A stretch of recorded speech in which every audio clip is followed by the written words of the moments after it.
Hindi short hand की practice dictation 80 शब्द प्रति मिनट गति से डिक्टेशन 5 सेकंड में शुरू होगी। स्टार्ट। पश्चिम एशिया में संघर्ष की वजह से जैसे हालात बन गए हैं और जैसे जैसे दिन लंबे खिंचते जा रहे हैं उसके असर का दायरा भी बढ़ने लगा है। युद्ध में दोनों पक्षों की ओर से जिस तरह की रणनीतियां अपनाई जा रही हैं उसके कारण वैसे देश भी बुरी तरह प्रभावित हो रहे हैं जो टकराव से दूर हैं। दरअसल ईरान पर अमेरिका और इजराइल के साझा हमले के बाद समूचा पश्चिम एशिया प्रभावित है और इसका खाड़ी देशों में तेल उत्पादन पर खासा असर पड़ा है।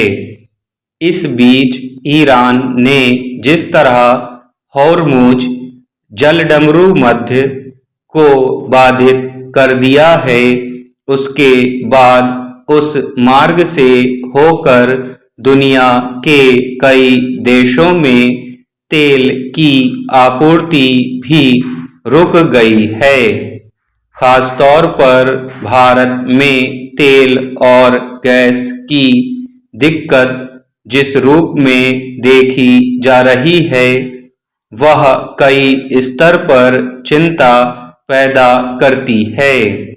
हालांकि सरकार की ओर से यह कहा गया है कि देश के पास रणनीतिक और व्यावसायिक भंडार की पर्याप्त मात्रा मौजूद है और घरों तथा वाहनों के लिए इसमें कोई कटौती नहीं की गई है।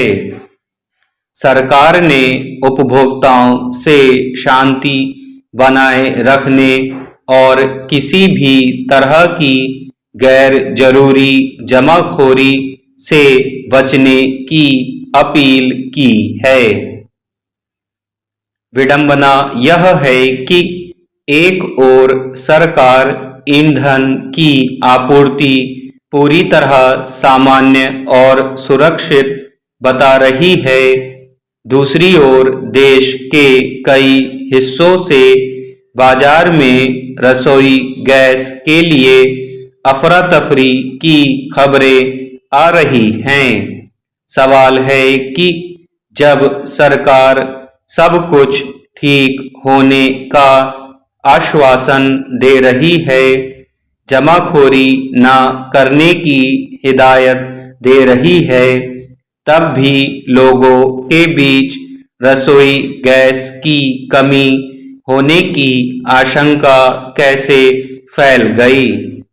असल में जब ईरान ने होर्मुज समुद्री मार्ग को रोक दिया और उसका असर तेल और गैस की आपूर्ति पर पड़ने लगा, तब सरकार ने न केवल खाना पकाने के गैस सिलेंडरों की कीमतों में बढ़ोतरी कर दी बल्कि 25 दिन के बाद ही नया सिलेंडर मिलने की शर्त लगा दी।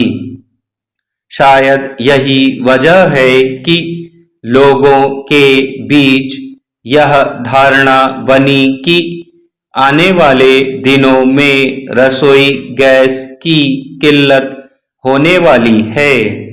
इसी के बाद एहतियातन रसोई गैस के सिलेंडर लेने की एक तरह से होड़ मच गई, जिसका फायदा कालाबाजारी करने वालों ने उठाया और कई जगहों से ऊंची कीमतों पर सिलेंडर बेचे जाने की खबरें आईं।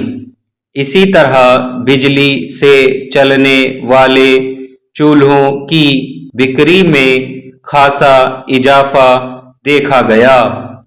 अव्वल तो यह समझना मुश्किल है कि ईरान और इजराइल अमेरिका के बीच युद्ध और उसकी वजह से उपजने वाली स्थिति का अनुमान लगाने तथा उसी मुताबिक संकट का सामना करने की तैयारी करने के मामले में सरकार ने उदासीनता क्यों बरती।